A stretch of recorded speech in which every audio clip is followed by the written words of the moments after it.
Hey, I'm Kevin Steele. This is 1813 Fair Warning. Thanks so much for joining us.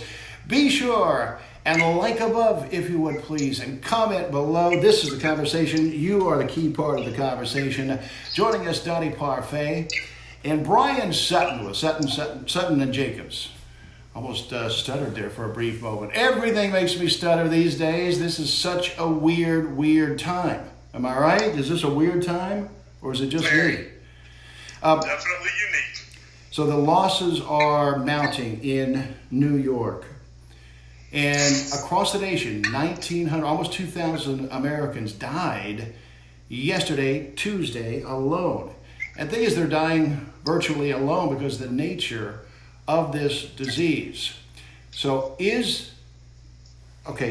so those are the raw numbers. Here's the question. That's the wind-up. Here's the pitch. Is it being oversold by the American media? Dottie, I start with you. I think that certainly it gets oversold, but everything does because drama sells. Yeah. Are the stats correct? Do you believe the stats are correct? Because we are such a divided country, I hear arguments literally from both sides. And so I like to think that there's a bell curve. And at one end are the group of people who are screaming and squawking that, for example, if you had a vaccination for the flu, then you're going to test positive for coronavirus. So all of these show too many deaths and the numbers are crazy. Well, it's not the same coronavirus. This is a novel coronavirus. At the other end of the spectrum are people who are claiming there aren't tests being done, so a lot more people are dying from it, so we don't have the right numbers. Well, I think at both ends of the spectrum, there are counts that are being missed. But I think that the science people, the medical people, are operating in the bell curve and have a fair understanding of what's going on. Yes, sir. It's definitely not the outliers that are the majority. If you listen to people, they'll be all in a panic and terrified, and everything is doom and gloom. Conspiracies. But the reality of those numbers is that it's really not. And we're already hitting, most likely, the apex of this, where we're going to see it start to dwindle down. We had the advantage over other countries of seeing this happen in other countries first. We know basically what we're looking at. In California, a sheriff has reported that if you are not wearing a mask when in public, you will be arrested, you will get a $1,000 fine. An overreach by government, or no? You know, I don't think so, not in light of what we're learning as we move forward about this virus and how easily it spreads. Now, if you're standing out in the middle of a field and you don't have a mask on, why bother? And I don't think any law enforcement person is. If you're walking down a crowded street, if you're in a store standing in line, if you are risking the people around you, I mean, I can tell you, they've made jokes about me because of my age and my own infirmities, a heart problem and diabetes and that sort of thing. And they've said, you know, you ought to be running around going, that's me. And it is kind of me. And I have not been very shy about telling people, step away from me. You're in my 6 feet of space. Yeah. I step away. You get any closer, you know. Common sense. Move on and move off. Your health is a horse. Particularly now when we have found out that it can literally be spread through speaking with one another, which is obviously why I'm here in, you know, my back room, and you're there and she's there. Yeah, exactly. We're not all together, where we could sit down and speak literally face to face. Okay, a final quick question. Bernie Sanders walks away from the race.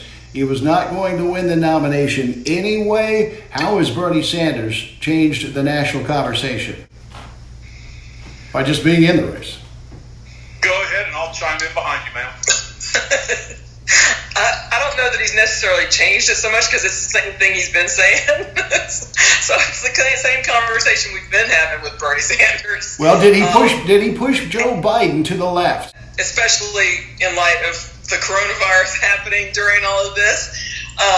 His conversation is probably one that will ring more accurately to people. It'll be something that they're more interested in now, only because it would directly affect them. And people are not that interested in that sort of thing in his information unless it's directly affecting them.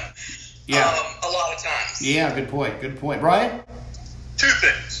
Talking pure politics right now and pure politics. Two things happened in the last 24 hours that I think are very critical to be looked at. One is that suspended his campaign, realizing that it was best to have a unified group going forward, and realizing that trying to take time out of people's lives that are fighting a pandemic is probably not worthwhile. It was a sign of unity that he did that. The second thing, though, that you have to look at is that in Wisconsin, the Republicans insisted on going forward and holding an election, despite the fact that the governor had ordered stay at home, and plainly they fought it, and they fought it only because they felt that it benefited them politically. Not a single person can legitimately say that it was in the public's health interest to hold an in-person election today. I personally find that repugnant and insulting, and I challenge any Republican to step forward and explain why you had to have an election in the middle of a pandemic. Well, here's one. To get together. Here's one, because that mail-in balloting is unfair and it is ripe for fraud. I don't care whether the mail-in balloting is unfair or not. I don't know why you can't say we're postponing it 90 days, and then we may postpone it 30, and then we may postpone it 45. We can't have unfairness in our electoral system. That's why.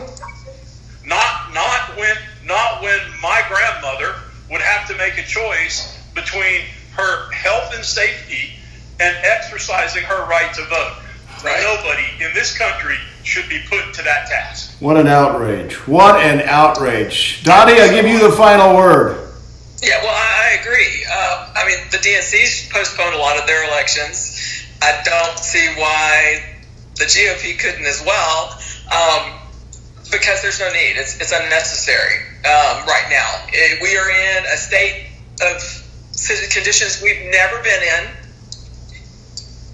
Yeah. So everything has to change.